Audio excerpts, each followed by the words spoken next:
BTW ini suaranya kedengaran jelas apa enggak, teman-teman? Mohon konfirmasinya.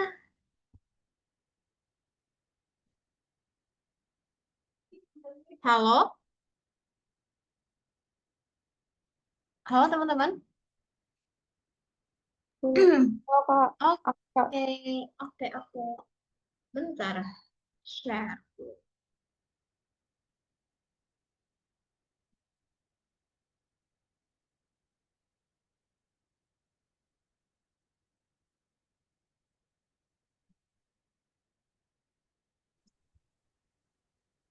Guru yang sama kok.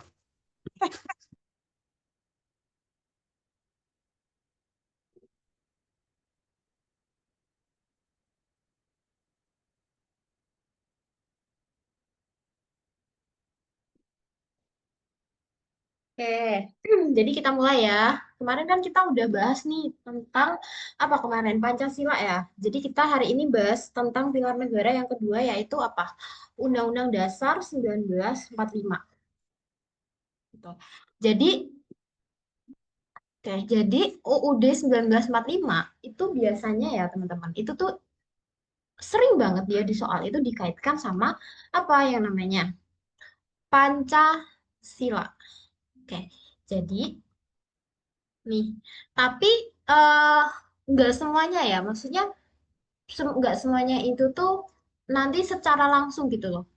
Ada kaitannya enggak, tapi yang sering banget itu di beberapa pasal tentang HAM, terus tentang yang pasal-pasal tentang lembaga negara. Terus yang ini adalah tentang apa? Pembukaan Undang-Undang 1945. Nah, ini benar-benar dia langsung banget, teman-teman. Jadi ini itu oh, sorry. Nah, ini itu sebenarnya hubungan ya, hubungan pembukaan Undang-Undang 1945 sama Pancasila. Kok gerak-gerak sama Pancasila? Nah, hubungannya itu sebenarnya kalau di soal ya teman-teman, biasanya tuh dikasih study case dulu, terus pertanyaannya itu pokok pikiran, misal ya, pokok pikiran pembukaan Undang-Undang Dasar 1945 alinea kesekian. Nah, itu sesuai sama Pancasila sila keberapa gitu. Jadi ada namanya kalau pembukaan itu pokok pikiran sama makna. Kalau makna ya makna aja, tapi yang ada hubungannya sama Pancasila ya ini di pokok pikirannya gitu. Nah, bedanya apa sih pokok pikiran sama makna? Kalau pokok pikiran itu tuh dia urut teman-teman. Gini, ya, saya ini alenia ya. Ini tuh pembukaan. Pembukaan itu kan ada empat ya alenianya. Jadi ini nggak usah kalian hafalin, nggak perlu. Tapi yang penting kalian itu ingat gitu loh kata-kata unik di alenia. Alenia satu, dua, tiga, empat. Itu biasanya sering banget teman-teman ada di kalau kalian upacara hari Senin. Nah, itu kan biasanya ada pembukaan Undang-Undang 1945 itu selalu dibaca. Nah, itu kalian yang bisa mempermudah kalian dalam mengingat ya dari situ aja, jangan dihafal. Nggak perlu kalian buat ngehafal pembukaan kayak gitu. Karena soalnya nggak mungkin kayak ditanya alinea keempat itu apa, enggak. Gitu. Yang penting apa? Yang penting tahu isinya aja sih. Gitu. Nah, kalau pokok pikiran itu dia urutannya gini teman-teman. Ingatannya gini. Jadi alinea itu kan ada empat ya. Satu, dua, tiga, empat. Sedangkan Pancasila itu ada lima. Jadi ada salah satu alinea yang dia itu pokok pikirannya mencakup dua sila dalam Pancasila. Gitu. Ini sebenarnya udah aku tulis tapi dia dalam bentuknya eh, apa namanya horizontal. Ini. Nah ini aku bentuk dia vertikal ya. Jadi ini misal alinea. Ini alennya, alennya itu berarti pembukaan. Kalau sila itu berarti Pancasila gitu ya. Urut teman-teman kalian ngingetnya gini, satu, dua, tiga, empat. Nah, silanya dari berapa? Dari tiga gitu, terus dia loncat ke lima. nggak urut ya, bukan 3, 4, 5 enggak, tapi 3, 5, terus balik ke 4, terus 1 dan 2 gitu. 3, 5, 4, 1, dan 2 gitu. Oke. Nah, kalau misal ditanya, ini kenapa sih sila 3 itu sesuai pokok pikirannya di Alenia ke 1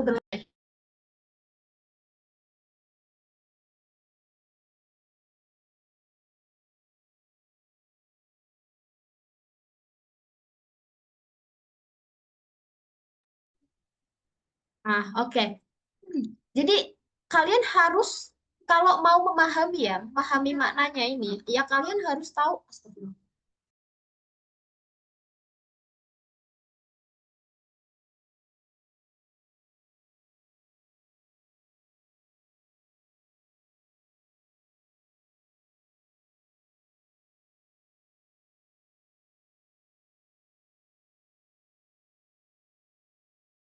Oke, sorry teman-teman ada kendala sedikit tadi ya. Jadi gini, tadi balik lagi ya ke pokok pikiran sama makna ya. Jadi ini tuh cukup kalian hafalin aja polanya. 1, 2, 3, 4. Terus kalau sila itu 3, 5, 4, 1, dan 2. Itu bacanya gini. Kalau misal ditanya, pokok pikiran pembukaan Undang-Undang Dasar 1945 di alinea keempat. Ini sesuai sama Pancasila sila berapa? 1 dan 2 gitu. Kalian harus ingat ini, pola ini aja. Itu untuk pokok pikiran. Terus yang kedua, ini makna. Makna itu sama artinya kayak intisari, teman-teman. Jadi alinea ke 1 nih tentang apa gitulah, gitu. Kalau kalian eh apa namanya? Tadi ya sempat singgung ya, ada kata-kata unik gitu loh di dalam setiap alinea. Contohnya kayak gini nih, di alinea kedua kan. Itu kan ada nanti itu di kalimat kata terakhirnya alinea kedua itu ada menjadi negara yang berdaulat, adil dan makmur. Nah, itu apa sih? Nah, itu kan keinget banget ya teman-teman kalau kalian sekolah tuh dari kelas 1 SD ya sampai kelas 3 SMA itu kan pasti inget banget itu. Nah, itu tuh namanya apa? Cita-cita. Jadi makna alen yang kedua itu isinya ya cita-cita bangsa. Apa sih cita-cita bangsa? Menjadi negara yang berdaulat, adil dan makmur. Cukup hafalin itu aja. Terus ada cita-cita, ada tujuan gitu. Nah, ini sering ketuker tuh. Kalau cita-cita itu satu menjadi negara yang berdaulat, adil dan makmur itu di alinea kedua. Kalau menjadi kalau tujuan negara itu ada di alinea keempat ya. Dan itu ada empat bukan contoh, ada 4 jenis tujuan negara. Memajukan kesejahteraan umum, melindungi segenap tumpah darah Indonesia, mencerdaskan kehidupan bangsa, dan ikut melaksanakan ketertiban dunia. Nah, itu adalah alenia, isi alenia keempat dan merupakan tujuan dari bangsa gitu. Nah, untuk alenia yang pertama itu kan kata-katanya gini. eh ini isinya tuh penjajahan di atas dunia harus dihapuskan gitu kan. Nah, artinya apa? Jadi dia ini menolak adanya penjajahan, teman-teman. Makanya di Alenia 1 itu artinya atau maknanya adalah perjuangan rakyat Indonesia melawan penjajah gitu. Nah, untuk yang Alenia ketiga itu ada kata gini, atas berkat ini tipu. Atas berkat rahmat Allah yang maha kuasa dan didorongkan oleh keinginan luhur gitu kan, bla bla bla. Nah, itu. Nah, jadi intinya apa? Intinya Indonesia ini mengakui adanya Tuhan, mengakui adanya Tuhan dalam proses kemerdekaannya. Begitu. Ini di slide ini intinya itu pokok pikiran sama makna. Terus kalau misalkan kalian nggak mau nih di pokok pikiran ngafalin 1, 2, 3, 4, terus 3, 5, 4, 1 dan 2, ya intinya gini sih. Kalau kalian tahu maknanya, kalian tahu pokok pikirannya. Alenia 1 maknanya kan tentang perjuangan ya, perjuangan melawan penjajah. Sedangkan sila ketiga itu tentang apa sih teman-teman? Tentang persatuan ya. Jadi kalau kita hubungkan, ya kita melawan penjajah itu dengan mengutamakan persatuan. Kalau nggak ada persatuan kita nggak mungkin gitu. Kalau kita nggak bersatu, nggak mungkin kita menang melawan penjajah. Intinya kayak gitu.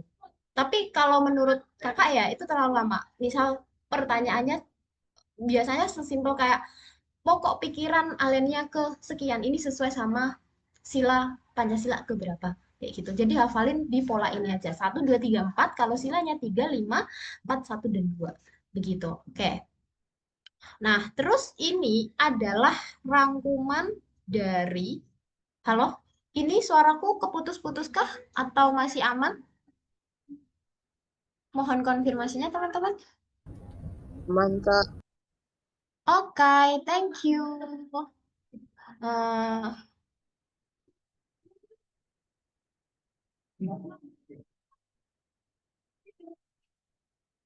bentar, bentar.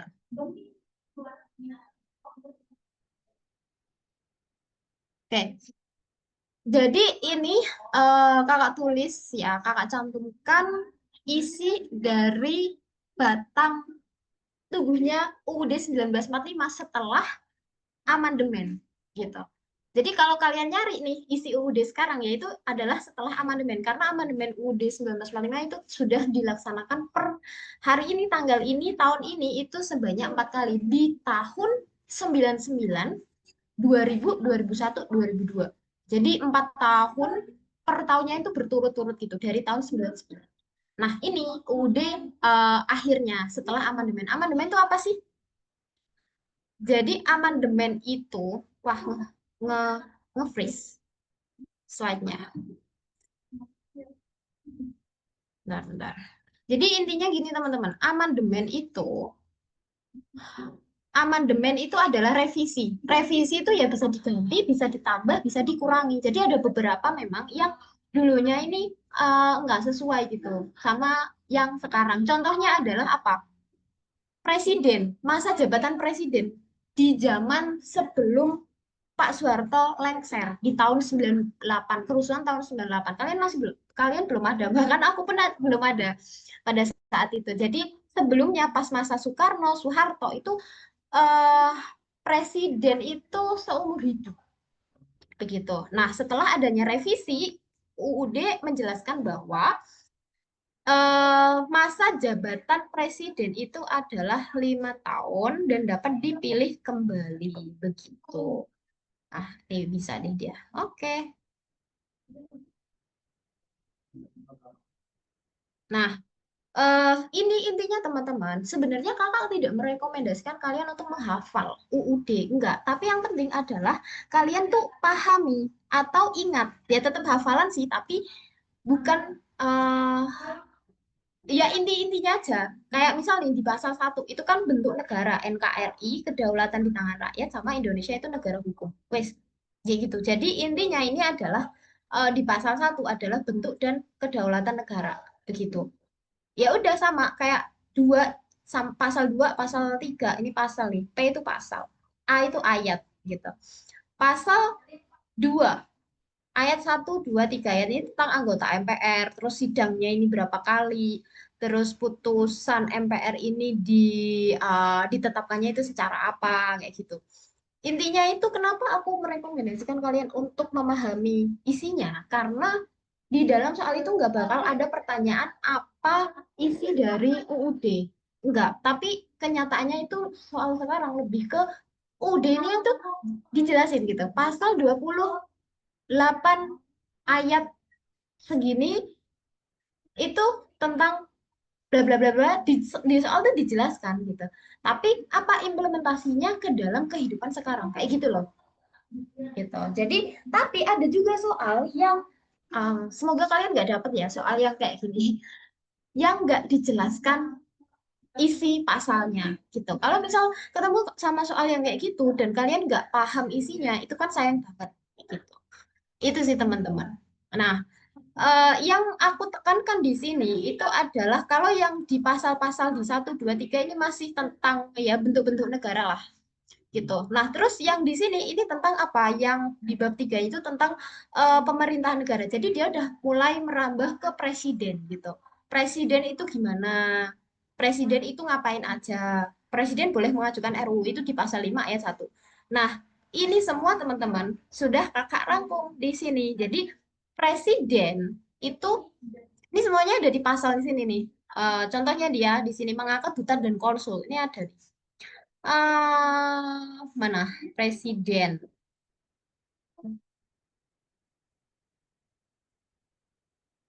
Presiden memegang kekuasaan, boleh mengajukan RUU, presiden, calon presiden, pemilu, presiden mundur, wakil presiden. Oke, ini pemegang kekuasaan tertinggi ADALAU, presiden menyatakan perang, terus presiden menyatakan keadaan bahaya. Nah, ini presiden angkat duta dan konsul. Nah, itu ada di pasal 13 ya. 13 ayat 1 gitu. Nah, ini udah kurang kumin. Jadi presiden ini sebenarnya dia punya beberapa tugas. Jadi ada dua, sebagai kepala negara dan sebagai kepala pemerintahan. Kalau kita baca ya teman-teman, sebagai kepala negara ini intinya presiden ini memimpin sebuah negara. Ya, jadi nggak hanya dia itu di hadapan rakyat, enggak, tapi juga di hadapan internasional atau di negara lain. Ya, contohnya ini, duta dan konsul. Ini kan duta dan konsul ini kan dari negara lain gitu. Dan uh, atas pertimbangan DPR. Jadi ini atas pertimbangan yang satu, yang menyatakan perang dan keadaan bahaya itu atas persetujuan DPR. Bedanya apa sih pertimbangan sama persetujuan?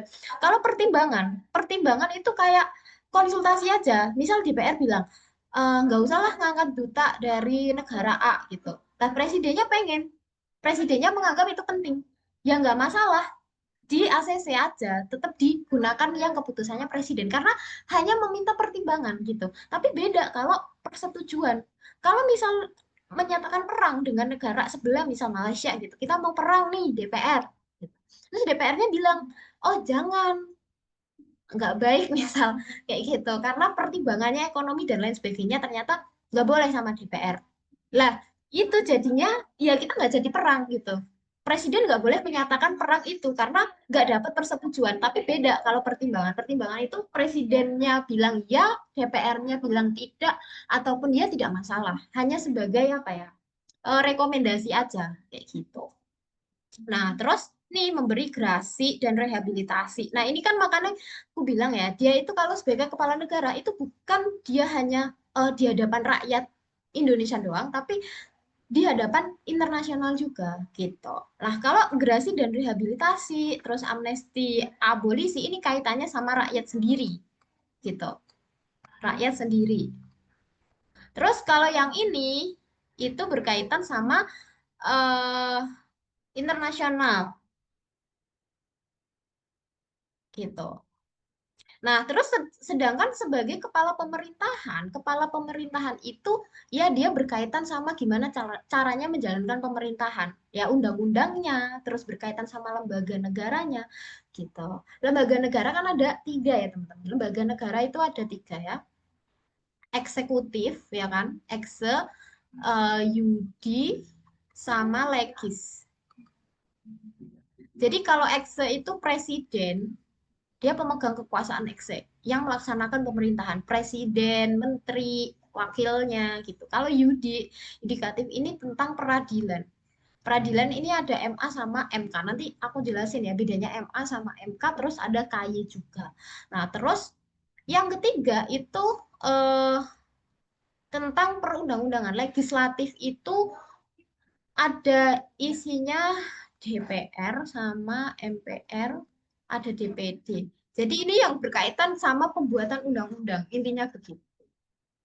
Nah, kalau misal kepala pemerintahan, presiden sebagai kepala pemerintah, itu dia nanti menjalankan peran eksekutifnya dan pastinya berkaitan sama lembaga negara yang lain. Gitu. Ada lembaga yudikatif sama legislatifnya. Contohnya nih, dia mengangkat anggota KY. KY itu Komisi Yudisial. Gitu. Jadi di dalam yudikatif itu ada MA, MK sama KY. Nah, si KY-nya ini adalah anggotanya diangkat sama presiden, begitu. Nah, terus ini dia memecat dan memberhentikan menteri karena menteri ini dipilihnya sama presiden. Begitu. Terus mengajukan RUU RUU di sini itu RUU APBN. Jadi APBN itu disahkannya setiap 1 tahun sekali ya. Jadi rancangan RUU APBN ini dikasihkan nih draftnya kepada DPR, dibahas nih, ternyata misal nggak disetujui sama DPR, ya APBN-nya nggak bisa disahkan. Lah terus gimana? Terus kita pakai apa gitu? Jadi nggak ada revisi RAPBN tuh nggak ada. Jadi misal RAPBN nggak disetujui ya nggak direvisi, tapi itu udah batal, terus kita menggunakan RAPBN tahun sebelumnya begitu. Misal 2025 RAPBN-nya nggak disetujui, ya udah pakai RAPBN di tahun 2024 gitu. Jadi nggak ada namanya kayak skripsi gitu kan, ada namanya revisi. Nah ini nggak ada revisi. Begitu. Nah, terus untuk yang lainnya ini nanti dipahami lagi ya, untuk peran-perannya. Aku jelasin singkat dulu karena waktunya sangat-sangat terbatas. Kita masih harus eh, nanti latihan soalnya juga. Gitu. Nah, terus ini adalah bab dituju ya di sekitar pasal 20 ke atas. Jadi di pasal 21, 22 gitu. Ini ada berkaitan sama lembaga legislatif gitu. Lembaga legislatif itu isinya tadi siapa sih? DPR, ya kan? DPD, terus ada MPR juga begitu. Nah, nih, jadi ada DPR sama MPR. Intinya itu bedanya DPR sama MPR apa? Kalau DPR ini berkaitan sama pembuatan undang-undang. Fungsi legislatif ini loh. Fungsi legislatif itu adalah membuat undang-undang. Undang-undang, bukan UUD ya, undang-undang. Kan kemarin udah jelasin ya, undang-undang sama UUD itu bedanya apa. Kalau UUD 1945 itu MPR. Jadi mengubah dan menetapkan. Ini artinya adalah mengamandemen. Mengamandemen. Jadi merevisi UUD 1945 nih, misal ternyata tahun 2026 besok ada yang masih nggak relevan gitu. Atau kayak gimana, boleh diamandemen sama MPR. Tapi bukan pembukaannya yang diamandemen gitu. Yang diamandemen ya isinya, pasal-pasalnya. Kalau pembukaan itu sampai mati pun kita nggak bisa untuk mengubah pembukaan. Nggak boleh direvisi kalau pembukaan gitu. Nah, kalau undang-undang ini yang membuat, yang punya tugas membuat itu DPR. Tapi apakah hanya DPR? Enggak. Yang membuat undang-undang itu adalah siapa? DPR yang nantinya dibahas bersama Presiden dan yang mengesahkan adalah Presiden. Gitu. Kalau undang-undang ya, undang-undang biasa itu tuh nek dulunya sebelum ada amandemen dulu memang DPR nih mengajukan RUU itu rancangan undang-undang, diajukan, dibahas sendiri, disahkan sendiri. Tapi kalau sekarang enggak, sekarang itu setelah adanya amandemen, eh, undang-undang itu rancangannya diajukan oleh DPR, ya. Terus disahkan, dibahas dulu sama presiden. Terus misalnya dua-duanya udah setuju, presiden sama DPR udah sama-sama setuju, oke gitu. Ya udah, langsung disahkannya sama presiden. Kenapa DPR? Karena DPR ini adalah representasi dari demokratisnya Indonesia. Jadi eh, representasinya rakyat Indonesia, kayak perwakilan, namanya aja Dewan Perwakilan Rakyat. Jadi dianggap nih rakyat gitu loh yang eh, membahas undang-undang gitu. Begitu, teman-teman. Nah, terus tapi beda kalau APBN tadi aku jelasin ya. RUU APBN itu yang mengajukan itu presiden. Gitu. Ini presiden yang mengajukan, tapi nanti dibahas bersama DPR gitu atas pertimbangan DPD. Kenapa DPD?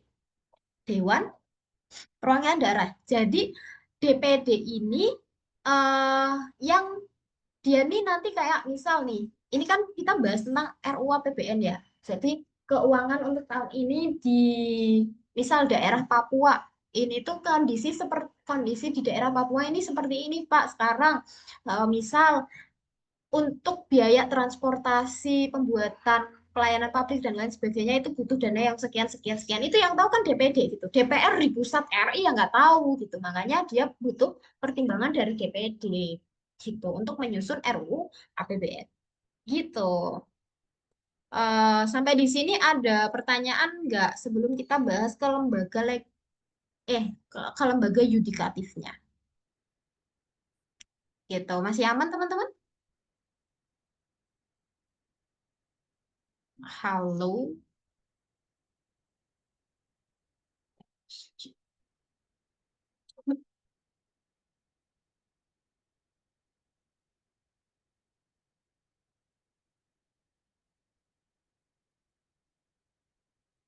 Halo, ini masih aman kan ya suaranya? Aman, Kak. Oke. Ini nggak bisa lanjut. Oh, freeze dia. Bentar, bentar. Aman suaranya, tapi PPT-nya nggak aman. Nggak bisa next.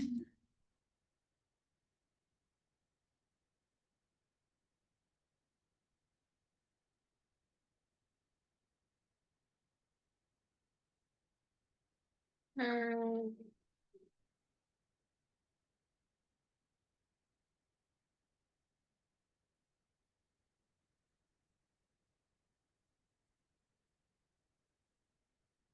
nah, oke. Nah, ini kita bahas tentang lembaga yudikatifnya ya. Kalau di sini ini nih loh, di pasal 24, 20, oh ya 24 A, B, sama C. Nah, itu tentang MA, KY, sama MK gitu. Nah, bedanya apa? Bedanya adalah ini semuanya berkaitan sama kehakiman ya, lembaga peradilan ya, erat kaitannya sama hakim ya. Ada MA, MK, sama KY. Jadi MA sama MK itu ada hakimnya. Namanya hakim konstitusi kalau di MK. Hakim agung kalau di MA gitu. Nah, di sini yang diurusi ya beda. Bedanya kalau di MK yang diurusi itu berkaitan sama masalah-masalah lembaga negara. Lembaga negara tadi ya presiden, DPR gitu. Kalau MA ini yang diurusi masalah warga negara.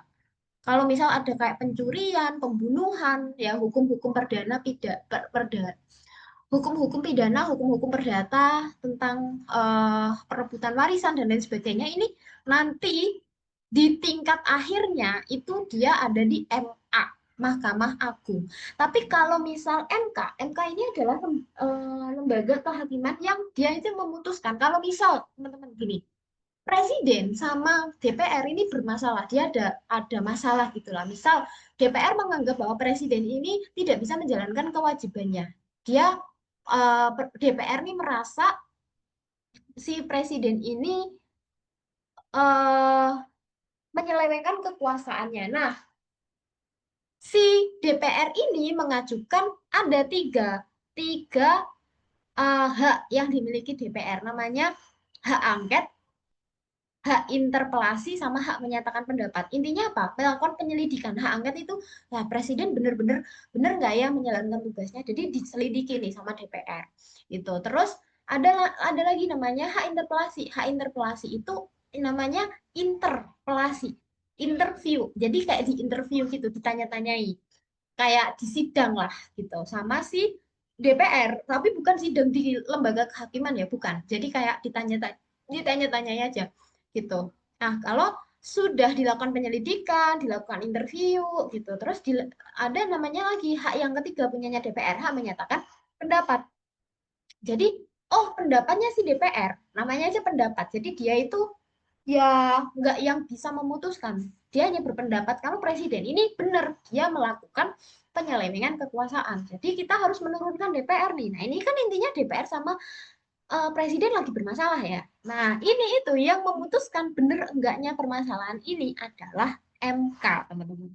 Jadi bukan MA, karena MA ini ngurusi warga negaranya aja. Kalau misal lembaga negaranya yang bermasalah, itu yang mengurusi atau yang memutuskan yaitu MK, Mahkamah Konstitusinya gitu. Jadi ya udah siapa namanya si presiden sama DPR tadi kan dia ada masalah tadi kan gitu. Nah, terus muncul nih kayak proposal gitu hasil tadi penyelidikannya si DPR dikasihkan naiklah dia ke MPR. Tadi MPR kan gue bilang dia itu berkaitan sama UUD ya. Jadi dia ini yang mengamandemen UUD dan juga ada lagi sebenarnya melantik dan memberhentikan presiden dan wapresnya saat masa jabatan berakhir gitu. Tapi ya intinya melantik dan memberhentikan gitu. Tapi kalau misal ternyata sama DPR ini diselidiki dan dia bersalah, terus diajukan ke MPR, MPR nggak bisa langsung memberhentikan presiden dipecat gitu, nggak bisa. Jadi tetap harus lewat MK. MK nanti yang memutuskan di sidang di MK, benar nggak presiden ini melakukan penyelewengan gitu. Kalau misal di si MK, oke benar ini hasil dari tuduhannya DPR benar, presiden salah, ya udah. Habis itu MPR yang memberhentikan, yang mencopot gitu, mencopot jabatan presiden dan wapresnya begitu. Jadi dia nggak hanya yang bertanggung jawab atas pemberhentian sebuah lembaga atau pemberhentian sebuah posisi di lembaga pemerintahan itu hanya dalam satu lembaga enggak. Jadi banyak banyak pihak yang memutuskan gitu atau yang ikut campur gitu lah.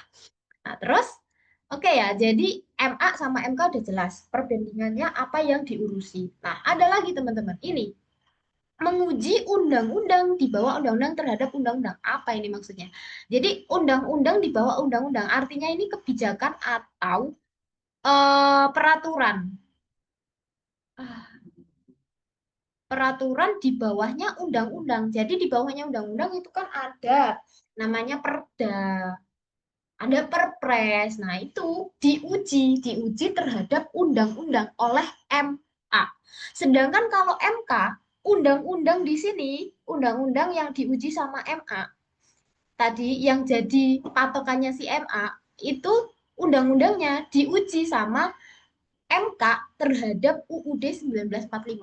Jadi kan aturannya hierarki hukum atau konstitusi di Indonesia itu kan ada UUD, terus TAP MPR, terus di bawahnya lagi ada undang-undang. Nah, undang-undang ini dicek juga sih sama MK terhadap apa patokannya UUD. Sedangkan MA ini menguji atau mengecek kebijakan atau peraturan dengan mengacu pada undang-undang begitu. Itu bedanya MK sama MA di bagian peraturannya. Nah, ini juga dia di MK dia bertugas untuk membubarkan partai politik. Terus ini kan tadi yang gue bilang, menyelesaikan sengketa lembaga negara. Jadi tadi DPR sama presiden bersengketa. Bersengketa tuh kayak ada masalah gitulah, ribut gitu. Nah, itu yang memutuskan itu si MK gitu. Terus sengketa pemilu. Kemarin pas Pak Prabowo sama Pak Anies itu kan pas pemilu itu kan sempat dibawa ke sidang MK juga.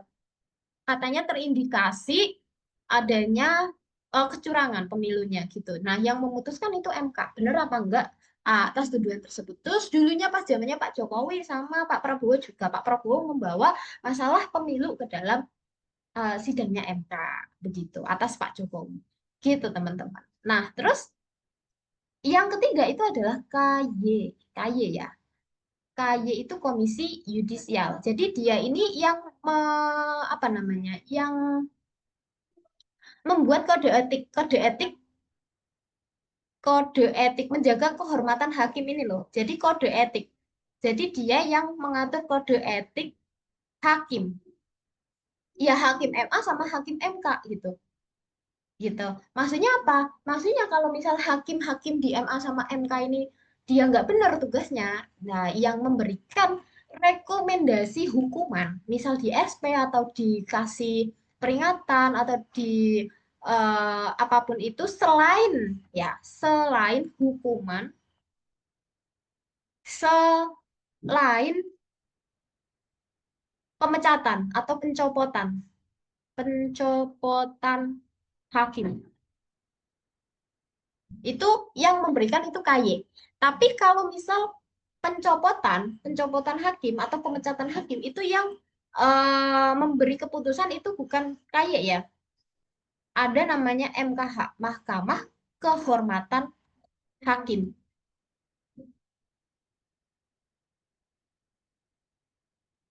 Jadi ada namanya MKH itu yang memberikan putusan nanti hakim ini dipecat apa enggak gitu. Jadi KY ini memberikan rekomendasi selain pemecatan, apapun itu selain pemecatan. Kalau misal ada hakim-hakim yang bermasalah. Nah, terus di sini mengusulkan hakim ke DPR untuk mendapatkan persetujuan dan ditetapkan oleh presiden. Nah, ini kalau hakim agung itu yang di Mahkamah Agung. Itu yang mengusulkan itu KY, diusulkan ke DPR untuk mendapatkan persetujuan dan ditetapkan oleh presiden. Disetujui DPR dan disahkan oleh presiden. Itu hakim agung gitu. Terus kalau MK ada namanya hakim konstitusi. Jadi terdiri dari 9 hakim konstitusi itu. 3 dari presiden, 3 dari MA, dan 3 dari MK. Gitu. Jadi ada dari MK sendiri, ada dari MA, sama 3 dari presiden. 9 ini yang bisa menjadi hakim konstitusi. Begitu. Nah, kalau yang ini ini tuh dia di pasal 30 ke atas. Jadi kalau di pasal 30 itu tentang apa namanya? Tentang pertahanan, usaha-usaha pertahanan di ayat 1, 2, 3, 4, 5 ini tentang apa aja. Terus di pasal 31 yang penting kalian tahu di pasal 31 ini tentang apa? Tentang pendidikan sama kebudayaan. Di pasal 31-nya tentang pendidikan, pendidikan. Nah, pendidikan semua nih. Kayak gitu. Terus 32 tentang apa ini? Tentang bahasa daerah, budaya gitu. Jadi pendidikan dan kebudayaan ini jadi satu ya, 31 sama 32. Nah, terus bab tentang perekonomian nasional. Nih, ini ada di pasal 33 sama 34 gitu. Ini yang mengurusi tentang perekonomian negara. Terus yang di bab 4 di bab 15 itu ada tentang bendera, lambang negara, lagu kebangsaan di pasal-pasal ini gitu. Nah, ini dia tadi yang kubahas tentang eh, amandemen UUD. Ini UUD 1945 di amandemen sebanyak 4 kali dan hasil amandemennya itu disahkannya di tahun ini 99. Nah, kan urut kan 99, 2000, 2001 dan 2002. Nah, isinya apa aja? Lah, isinya itu ini.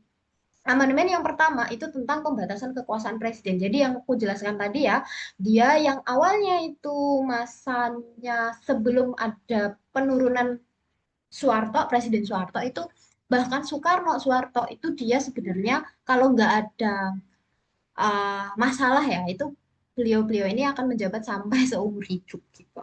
Lalu yang kedua adalah amandemen yang kedua di tanggal 18 Agustus 2000 tahun 2000. Ini tentang otonomi daerah, peran DPR dan presiden dalam pengesahan RUU. Nah, ini jadi yang dulunya itu yang mengesahkan, yang membuat undang-undang itu semuanya DPR, sekarang ada campur tangannya dari presiden. Itu. Terus ini hak-hak DPR, DPR itu dulu nggak punya hak-hak istimewa, sekarang ada hak angket, hak interpelasi, sama hak menyatakan pendapat. Terus di amandemen yang ketiga ini berkaitan sama pemilihan langsung presiden dan wakil presiden. Nah, pemilu langsung. Kalian tahu nggak pemilu langsung pertama kali itu di zamannya siapa? Di zamannya dari urutan presiden itu kan dari Soekarno, Soeharto dilengsarkan terus naik wakilnya B.J. Habibie. Habis itu ada Gus Dur, Megawati, terus ada SBY. Nah, di SBY itulah ada pemilihan presiden dan wakil presiden pertama kali. Ini di SBY, bukan di zamannya Megawati ataupun sebelum-sebelumnya. Gitu. Nah, terus ada pembentukan lembaga-lembaga baru. Apa lembaga baru di sini? Ada DPD, contohnya. Gitu. Jadi DPD dulu itu nggak ada. Terus, oh iya DPD sama KY. KY itu dulu juga nggak ada. DPD sama KY ini nggak ada. Terus 1, 2, 3, 4. Nah, amandemen yang keempat ini adalah penghapusan DPA. DPA itu apa? Dewan Pertimbangan Agung. Jadi, kalau kalian lihat di pasal dari 1 sampai 37 atau 38 UUD 1945, di pasal 16-nya itu kosong. Jadi dia bukan direvisi, tapi dikurangi kan berarti. Amandemennya berupa pengurangan. Jadi di pasal 16-nya ini kosong. Gitu teman-teman. Oke, ini masuk ke soal contohnya ya. Sebentar ya.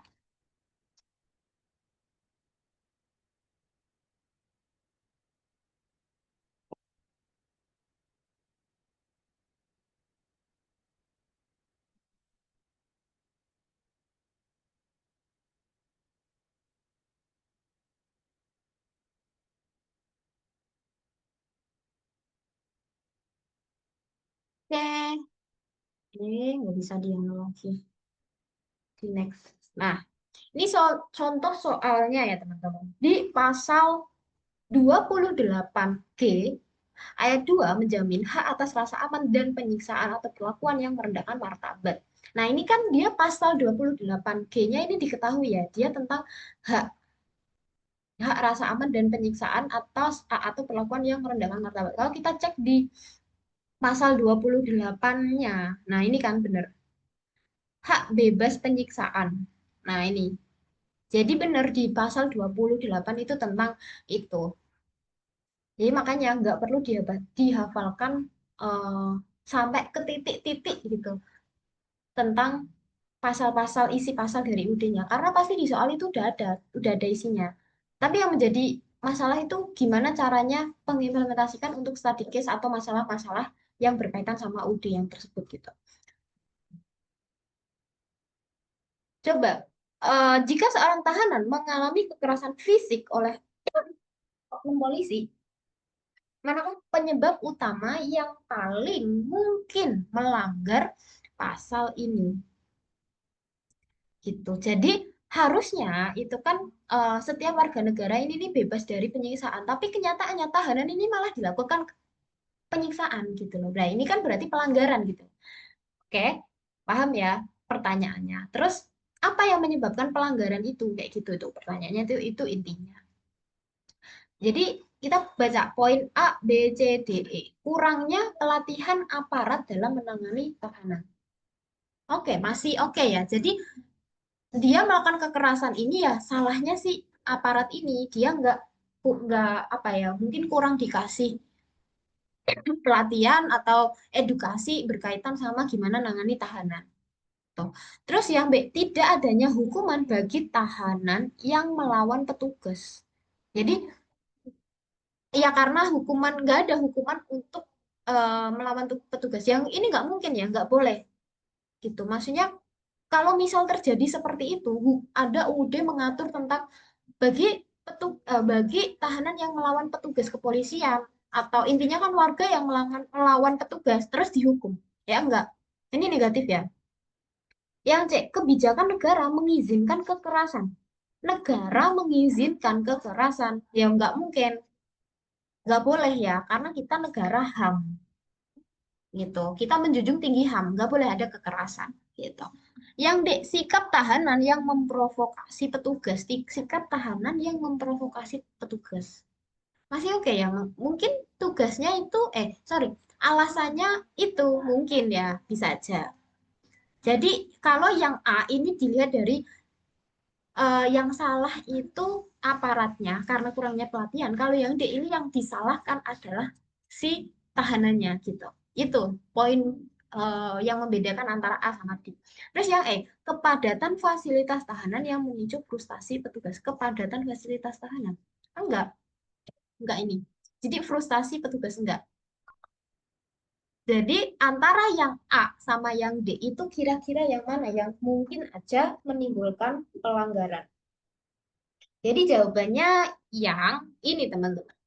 Jadi kurangnya pelatihan aparat. Jadi yang salah itu aparatnya. Karena apa? Kurangnya edukasi dalam menangani tahanan. Bukan masalah tahanannya yang memprovokasi. Ya ini kan sebenarnya dia melawan Sorry, dia dilakukan kekerasan ya. Mungkin iya karena dia melawan. Tapi bukan hal melawan itu tuh bukan dijadikan alas kenapa dia eh se- bentar ya, mau ngambil.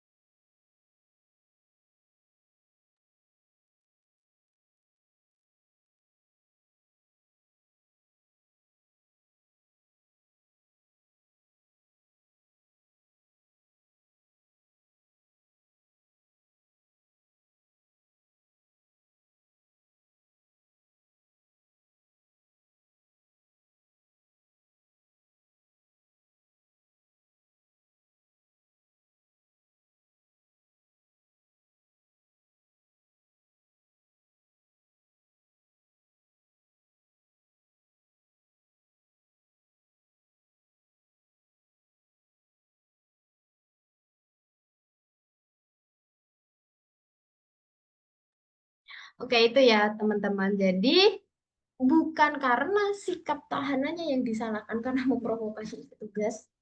Jadi semena-mena itu dilanggar ya. Enggak, tapi memang dari aparatnya yang dia kurang edukasi gitu. Biasanya memang soal TWK itu ada dua jawaban atau bahkan tiga jawaban yang itu tuh membingungkan. Tapi saranku kalian nggak boleh baca soal lebih dari dua kali. Karena ini bakal menghabiskan waktu ya. Bayangin aja, eh ya soal TWK itu banyak ya dia dan waktunya itu ya namanya kita ujian itu biasanya satu soal harus kalian kerjakan dalam waktu kurang dari 1 menit. Mentok lah 1 menit itu. Gitu. Terus yang nomor dua coba. Pasal 28A menyatakan bahwa setiap orang berhak hidup dan mempertahankan kehidupannya berdasarkan pernyataan ini. Manakah inferensi yang paling logis tentang kewajiban negara? Jadi pertanyaannya ini adalah negara, tentang kewajibannya negara. 28 berhak hidup dan mempertahankan kehidupannya. Gimana negara itu melakukannya gitu kan. Yang A, negara harus menyediakan lapangan kerja untuk semua warga. Bisa nggak negara menyediakan lapangan kerja? Kemarin juga aku bahas ya, itu nggak mungkin. Lapangan kerja langsung negara untuk membuat itu nggak mungkin langsung, nggak bisa. Ini nggak logis. Jadi jangan pilih. Kalau misalnya ada jawaban-jawaban yang tidak mungkin kayak gitu. Negara wajib melindungi warga dari ancaman yang membahayakan nyawa. Benar ya? Jadi ini berhak hidup dan mempertahankan kehidupannya dalam hal ini itu benar di situ. Yang C hanya bertanggung jawab atas warga yang taat hukum. Ya nggak mungkin ya, ini negatif. Harusnya ya semuanya, bukan hanya. Yang D, negara tidak perlu ikut campur tangan, nggak mungkin. Ini negatif. Negara harus memberikan subsidi kesehatan tanpa batas. Ini benar subsidi kesehatannya, tapi kalau tanpa batas, ini yang nggak benar. Karena subsidi kesehatan, itu kayak BPJS itu loh. Itu kan kalau dari pemerintah harusnya untuk orang-orang yang nggak mampu. Jadi nggak semuanya warga negara dapat. Kalau misalnya mampu ya, ya kalau misal mampu ya nggak boleh dapat BPJS gratis ya gitu. Ya harus bayar BPJS mandiri sendiri gitu. Jadi jawabannya yang paling tepat adalah yang B gitu teman-teman. Kita cepet aja ya soalnya terbatas waktunya. Terus yang nomor 3, pasal 28H ayat 2 menjamin hak atas jaminan sosial bagi lanjut usia. Jika pemerintah mengurangi anggaran pensiun untuk mengalihkannya ke proyek infrastruktur, manakah evaluasi yang paling tepat terhadap kebijakan ini? Yang A, tidak melanggar pasal 28H karena infrastruktur juga mendukung kesejahteraan. Yang B, melanggar. Yang C, sesuai. Yang D, tidak relevan. Kalau ada kata-kata dia itu tidak relevan, intinya kan dia netral ya sifatnya ya. Ini biasanya salah. Kalau kita baca dari awal-awalnya aja itu loh. Yang E hanya melanggar. Masa hanya melanggar kalau protes? Ya enggak ya, ini enggak solutif jawaban yang A ini. Antara A, B, C. Tidak melanggar, melanggar atau sesuai. Kalau tidak melanggar sama sesuai, itu apakah dia beda? Artinya kan sama, tidak melanggar itu ya sesuai. Paham ya? Jadi nggak mungkin ada dua jawaban. Jadi kita tanpa perlu membaca keseluruhan itu bisa lihat jawabannya adalah yang B. Dia melanggar. Karena itu tadi kita pakai trik eliminasi jawaban. Begitu teman-teman. Jadi jawabannya yang B. Nah, oke lanjut ya. Yang nomor 4, pasal 28 G ayat 1 menjamin perlindungan dari rasa takut dan kekerasan ya. Dalam kasus seorang jurnalis yang mendapat ancaman karena melaporkan korupsi, tindakan mana yang paling efektif menyelesaikan konflik dalam pasal ini? Menjamin perlindungan dari rasa takut. Oke. Dalam kasus jurnalis, berarti berkaitan sama jurnalis. Yang A, memindahkan jurnalis ke lokasi aman dan menyelidiki ancaman benar. Menutup kasus. Nggak mungkin ya. Kalau menutup kasus ya berarti eh, ini nggak adil dong untuk korupsi gitu. Harusnya ya tetap di negara ini mengambil sikap gitu. Yang C, meminta jurnalis menghentikan laporan. Nah ini nggak ya, negatif ini. Negatif. Mengabaikan, negatif juga. Menghukum pelaku ancaman tanpa, ada kata tanpa, teman-teman. Nah, negatif juga. Pokoknya ada kata tanpa, itu tuh negatif. Jadi yang paling positif jadi yang A, gitu.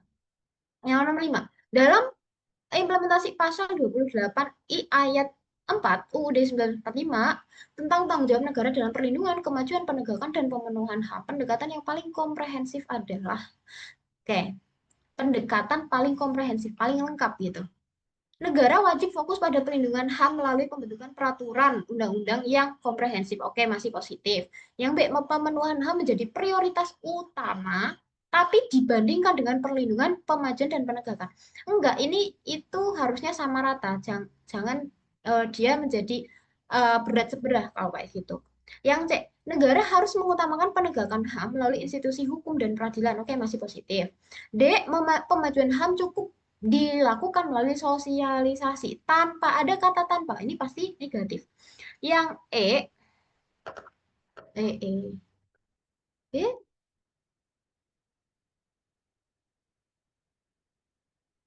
astaga, benar benar.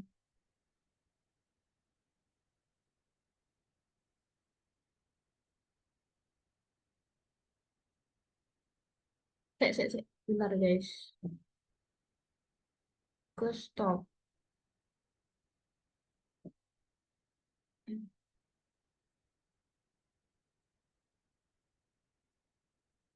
Hmm.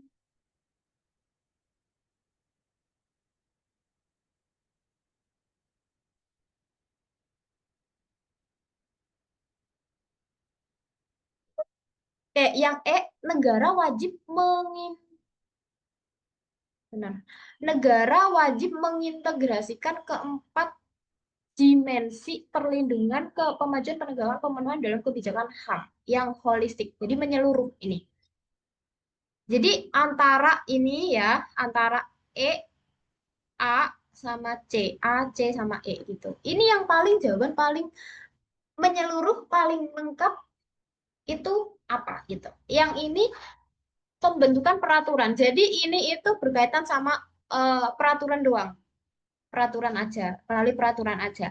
Lah yang C ini negara harus mengutamakan melalui institusi hukum, peradilan, melalui hukum, peraturan juga. Lah yang ini keempat dimensi. Ada perlindungan, pemajuan, penegakan, pemenuhan. Nah, ini di opsi A sama C itu udah masuk semuanya di yang opsi E. Jadi jawabannya yang paling lengkap. Gitu, teman-teman. Terus yang nomor 6, pasal 28F menjamin hak untuk berkomunikasi dan memperoleh informasi. Jika pemerintah membatasi akses internet di wilayah tertentu dengan alasan keamanan, dampak apa yang paling mungkin terjadi berdasarkan pasal ini? Menjamin hak untuk berkomunikasi dan memperoleh informasi. Tapi nyatanya pemerintah malah memutus gitu kan. Iya, walaupun dengan tujuan ini ya, gitu. Apa sih dampaknya gitu pertanyaannya? Dampak. Yang A, meningkatnya kesenjangan informasi antar wilayah. Oke, benar ya. Jadi diputus kan informasinya, padahal haknya itu untuk berkomunikasi dan memperoleh informasi dari wilayah, antar negara, dan lain sebagainya. Nggak ada internet ya kesenjangan informasi, bener. Yang B, tidak ada dampak. Tidak ada dampak. Ini dia bersifat netral kan? Jadi nggak mungkin jawabannya. Tanpa kita baca semuanya. Peningkatan stabilitas sosial tanpa. Ada kata tanpa lagi, negatif toh. Penurunan kepercayaan terhadap teknologi modern. Penurunan kepercayaan. Oke, masih oke lah. Teknologi modern. Ini biasanya kan berkaitan, mungkin maksudnya ke arah apa ya? Ini loh, akses internet itu loh. Yang penguatan komunikasi lokal yang tidak bergantung pada internet. Ini malah dia menganggapnya positif ya. Padahal ini sebenarnya pelanggaran HAM gitu. Pelanggaran di pasal 28. Jadi jawabannya yang E ini enggak. Ya antara A sama yang D ini lebih bisa solutif yang mana? Sesuai sama soal gitu. Meningkatnya kesenjangan informasi antar wilayah atau penurunan kepercayaan gitu. Dampak panjangnya ya, jangka panjangnya selain dia ini menurunnya kepercayaan ya, tapi sebenarnya bukan teknologi modern. Teknologi modern ini kan banyak ya, bukan cuma tentang informasi. Ini itu banyak, terlalu umum. Jadi jawabannya itu yang lebih spesifik itu adalah karena ini informasi, kesenjangan informasi. Itu adalah dampak yang paling mungkin untuk jangka panjangnya dan jangka pendeknya gitu. Yang nomor 7, masyarakat Indonesia terdiri dari berbagai profesi, demografi, status ekonomi, juga budaya, sehingga tidak heran apabila suatu keputusan dapat menguntungkan satu pihak dan merugikan pihak lain. Pertimbangan pengambilan keputusan tentunya melalui pertimbangan trade-off yang lebih minim bagi kepentingan bangsa dan negara dan tetap sesuai dengan amanat UUD 1945. Contoh perilaku yang sesuai dengan kebulatan tekad dalam mendahulukan kepentingan bangsa dan negara. Ternyata ini tuh pengecoh doang, teman-teman. Jadi pertanyaannya langsung aja ternyata. Perilaku yang sesuai sama kebulatan tekad mendahulukan kepentingan bangsa dan negara ini kan sesuai sesuai Pancasila ya, sila ketiga kan mendahulukan kepentingan bangsa dan negara di atas kepentingan pribadi. Oke, jadi jawabannya yang sesuai yang mana? Yang A, bekerja keras dan tekun demi kemajuan bangsa. Oke, masih oke. Tapi kita lihat nanti, apakah sesuai sama konteks soalnya apa enggak. Yang B, menghormati keputusan yang telah diambil dalam rapat. Menghormati, benar ya? Jadi ini kan keputusan dalam rapat ya. Itu kan dia dalam rapat keputusannya itu dia dihormati. Ya berarti diterima. Dihormati itu diterima. Karena keputusan di dalam rapat ini kan keputusan bersama dan ya ini kan contoh perilaku. Berarti ya di kehidupan sehari-hari gitu. Yang C, mendukung hasil rapat yang menjadi kesepakatan bersama. Oke, masih oke. Yang D, melaksanakan sesuatu yang benar dan konsisten. Ini ada hubungannya apa enggak? Enggak ya. Jadi dia melakukan ya sesuatu yang benar dan konsisten. Ini enggak ada hubungannya sama ini perilaku mendahulukan kepentingan bersama. Jadi ya udah ini berperilaku baik aja, enggak ada hubungannya sama kepentingan bersama. Yang bermusyawarah dalam menyelesaikan persoalan hidup. Bermusyawarah. Oke ya, masih bermusyawarah, tapi dia kan musyawarahnya belum mendapat kesepakatan dan dia itu nggak tahu sikap setelah ada kesepakatannya itu gimana, dia mau menerima atau enggak, ya musyawarah aja gitu. Jadi ini masih 50-50 gitu. Jadi antara A, B, C bekerja keras dan tekun demi kemajuan bangsa. Sebenarnya kalau kita lihat ya, yang B sama yang C itu kan berkaitan sama apa namanya, ini ya, ini loh, sehingga tidak heran apabila suatu keputusan dapat menguntungkan satu pihak dan merugikan pihak yang lain. Jadi intinya itu pengambilan keputusan kan. Jadi kalau yang A ini nggak sesuai sama konteks, ya kan? Bekerja keras dan tekun ini nggak sesuai konteks. Konteksnya kan dalam pengambilan keputusan yang baik itu bagaimana gitu kan. Nah, yang B sama yang C bedanya apa sih? B sama yang C kan sama-sama menerima, menghormati keputusan yang telah diambil sama mendukung hasil rapat yang menjadi kesepakatan bersama. Ini kira-kira yang benar yang mana? Jadi yang benar itu yang mendukung atau yang menghormati. Kalau yang mendukung, ini pasti melaksanakan. Jadi benar. Jadi jawabannya yang C. Kalau menghormati, ya dihormati aja. Belum tentu dia melaksanakan keputusan itu. Cukup dia oke diterima pada saat itu. Tapi belum tentu dia melaksanakan keputusan itu. Gitu. Kalau mendukung, ini udah pasti dia melaksanakan. Gitu teman-teman. Jadi jawabannya lebih ke yang C. Yang nomor 8, perdagangan manusia merupakan kejahatan yang serius yang merenggut hak asasi manusia dan melanggar martabat manusia. Hal tersebut sesuai sudah diatur dalam isi pasal 28 I UUD NRI tahun 1945 mengenai hak asasi manusia yang tidak dapat dikurangi dalam hal apapun. Arti penting pengaturan tersebut dalam konstitusi adalah yang A, memastikan tidak ada yang diperlakukan sebagai budak, benar ya?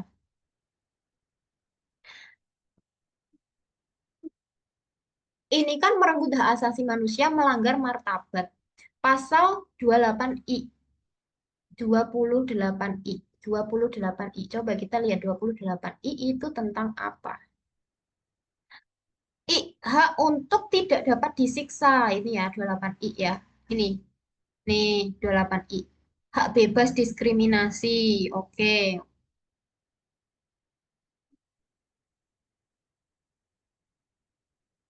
Nah, berarti memastikan tidak ada yang diperlakukan sebagai budak. C. Arti penting pengaturan tersebut dalam konstitusi. Konstitusi itu berarti negara, teman-teman. Berarti ini negara maksudnya. Memastikan tidak ada yang diperlakukan sebagai budak, menegaskan komitmen negara terhadap kemanusiaan, memperlakukan warga negara wajar tanpa diskriminasi. Benar juga ya, sesuai. Memberikan kebebasan warga negara secara umum, benar. Tidak menciptakan kesenjangan sosial warga. Jadi ini tidak ada budak dan diperbudak gitu loh. Yang ini sama, berarti benar semua dong. Nah, terus gimana? Jadi dalam konstitusi itu negara, maksudnya peran dari negara itu apa gitu. Kalau yang A tidak ada yang diperlakukan sebagai, memastikan tidak ada yang diperlakukan sebagai budak, ini warga negara juga bisa gitu loh. Jadi kalau misal ada tetangga atau ada yang kenalan kita yang ternyata diperlakukan budak oleh warga negara yang lain. Nah, kita itu bisa gitu loh. Gimana caranya gitu, mencegah ataupun gimana. Atau kita sendiri malah yang melakukan itu gitu. Jadi ini itu bangsa gitu loh. Bangsa itu masyarakat. Kalau yang ini menegaskan komitmen negara, ini jelas-jelas negara. Konstitusi itu negara, konstitusi itu hukum negara. Jadi ini jelas negara. Memperlakukan warga negara wajar tanpa diskriminasi. Ini berkaitan sama warga. Ini bangsa juga ya. Ini juga hak warga negara, hak warga negara lagi, warga negara lagi. Jadi jawabannya yang berkaitan sama negara itu yang D, gitu. Karena dalam soal ada kata konstitusi. Kita cepat aja ya teman-teman. Yang nomor 9, pasal 24 ayat 1 UUD NRI tahun 1945 menegaskan bahwa kekuasaan kehakiman merupakan kekuasaan yang merdeka. Alasan utama ketentuan ini penting dalam konstitusi adalah apa? Nah, kekuasaan kehakiman itu kekuasaan yang merdeka. Arti dari merdeka itu apa? Menghindari campur tangan pemerintah dalam proses peradilan. Masih positif. Menjamin keputusan hukum yang adil dan bebas dari tekanan. Masih positif. Memastikan bahwa hukum ditegakkan secara independen. Independen juga hukum independen. Berarti dia nggak ada intervensi dari lembaga yang lain, mewujudkan sistem peradilan yang transparan dan akuntabel, benar, melindungi hak warga negara dari penyalahgunaan kekuasaan. Ini benar semua teman-teman. Jadi gimana kita caranya uh, lihat jawaban yang benar itu dari mana? Dari ini loh, merdeka. Merdeka artinya itu merdeka itu adalah bebas dari tekanan. Jadi jawabannya itu lebih ke yang B. Begitu. Nah, terus yang nomor 10 coba ya. Anggaran pendapatan belanja negara atau APBN. Anggaran pendapatan dan belanja negara APBN merupakan landasan pemerintah yang melaksanakan kegiatan bla bla bla. Dalam penyusunan RAPBN yang harus menjadi pertimbangan kecuali teman-teman, kecuali RAPBN harus diajukan oleh DPR kepada Presiden dan dibahas bersama-sama dengan DPR. Penyusunan RAPBN wajib mempertimbangkan pertimbangan DPD. Benar ya? Yang ini benar. Tadi kan sudah ku bahas ya. Jadi RAPBN ini yang mengajukan itu siapa? Presiden kepada DPR atas pertimbangan DPD. Disusun melihat menyesuaikan undang-undang yang berlaku. Ya benar, RAPBN harus dibuat setiap tahun sekali dengan memperhatikan anggaran pendapatan dan ya benar, penyusunan RAPBN dilakukan secara transparan agar dapat memastikan anggaran digunakan secara efektif dan efisien. Benar ya? Dia harus transparan. Maksudnya transparan karena yang nyusun kan presiden, terus diajukan kan kepada DPR. DPR itu representatif dari rakyat, makanya dia dianggap transparan. Kalau udah DPR tahu, itu dianggap transparan. Apapun itu, kalau DPR tahu udah transparan, teman-teman. Gitu. Karena nggak mungkin ya kita ngumpulin seluruh warga negara Indonesia yang berjuta-juta itu, terus untuk hanya menyusun RAPBN. Makanya ya itu, DPR bilang udah setuju, udah dibahas sama DPR, artinya udah transparan. Rakyat semua udah tahu. Gitu. Jadi, terus yang enggak yang mana? Ini kan pertanyaannya kecuali. Ini ya teman-teman. Kenapa itu? Karena RAPBN harus diajukan oleh DPR. Di sini tertulis DPR yang mengajukan ke Presiden. Padahal harusnya kebalik ya. Kebalik harusnya itu RAPBN itu oleh Presiden ke DPR. DPR. Yang mengajukan itu harusnya Presiden, bukan DPR. Jadi ini kebalik. Begitu. Itu teman-teman. Nah, ini ada satu soal lagi ya. Nanti bisa kalian kerjakan dan coba sebutin kira-kira apa jawabannya gitu. Nanti kita bahas lagi di next pertemuan gitu ya. Kalian jawabannya benar apa enggak? Kalau misal ada yang mau ditanyakan, boleh ditanyakan sekarang gitu. Itu teman-teman. Kira-kira ada pertanyaan nggak sampai sini?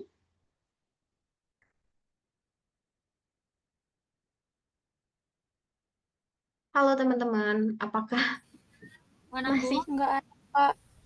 oke? Dari Kanaila nggak ada. Nanti kalau misal ternyata abis ini, ih tadi gimana ya? Kok lupa lagi gitu? Bisa ditanyakan ulang ya Kak Naila ya di grup ataupun kalau misal malu nih di grup PC aja gitu. Aku yang di tag itu di grup udah di tag gitu. Itu aja sih. eh Sebelumnya mungkin bisa on cam benar teman-teman buat di screenshot karena buat laporan gitu. Bentar aja sebelum aku tutup. Boleh on cam sebentar teman-teman. 3 detik deh, 3 detik. Kita on cam 3 detik. Oke, Kak Ros udah on cam nih. Ayo teman-teman ditunggu biar cepet kita. Kak Zahra, oke. Kak Alvaro, aman. Kak Sandro, Kak Radityan. Kak Fahmi gimana? Yuk. Guys, cepet-cepet biar kita cepet selesai dan cepet tidur gitu. Karena weekend ya, Sabtu-Sabtu. Benar teman-teman. Kayak ya, semangat-semangat semua nih buat kita belajar tentang PWK. Kak Sandro, Kak Aris sama Rigilken gimana nih? Kak Aramita. Mungkin mereka lagi ini ya, kendala jaringan. Jadi ya udah, oke. Bentar, aku screenshot dulu ya. Bentar teman-teman. Satu, dua, tiga.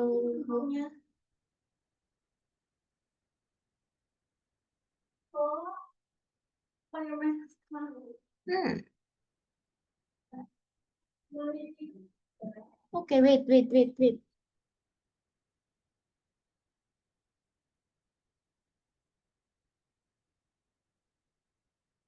Kelas. Oke teman-teman, terima kasih atas waktunya. Sehat selalu. Semoga kalian diberikan kemudahan nanti dalam mengerjakan ujian apapun itu. Semoga dapat hasil yang maksimal gitu ya. Terima kasih atas waktunya. Kurang lebihnya mohon maaf. Wassalamualaikum warahmatullahi wabarakatuh. Selamat sore, selamat melanjutkan aktivitas masing-masing. Terima kasih, Kak.